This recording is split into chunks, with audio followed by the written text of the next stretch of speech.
Savremena Rusija pruža mnoštvo mogućnosti za zaradu strancima. Jedna od najaktuelnijih varijanti danas je brodogradnja.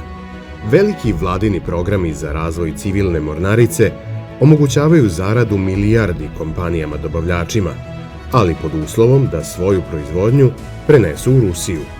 Neki su već iskoristili ovu ponudu i tako zarađuju. U Rusiji je u toku gigantski posao modernizacije flote. Država je spremna da subvencioniše izgradnju stotina novih brodova i već finansira obnovu firmi koje se bave brodogradnjom. Međutim, Rusija nije u mogućnosti samostalno da ispuni takav obim posla. To je zbog činjenice da se Rusija kroz istoriju specijalizovala za visokotehnološku brodogradnju, ledolomce, transportne brodove visoke ledne klase, brodove velike brzine i tako dalje. No, niša teretnih brodova velikog kapaciteta ostaje slobodna, pa je Rusija prethodno takve proizvode kupovala od Japana, Republike Koreje i Kine. Međutim, zapadne sankcije su ovu mogućnost ograničile, pa je Rusija počela da razvija sopstvena preduzeća.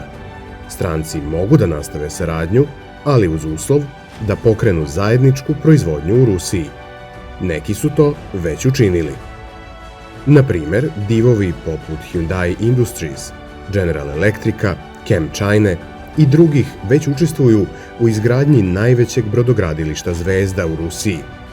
Nedavno je ova firma izgradila 3 tankera tipa Aframax, a obezbeđene su i narudžbine za naredne godine. Ne samo velike korporacije, već i male strane kompanije otvaraju posao u Rusiji kako bi učestvovale u brodogradnji. Ali s obzirom na obim posla, još uvek postoji mnogo mogućnosti za ulazak na rusko tržište, gde se zaista može dobro zaraditi.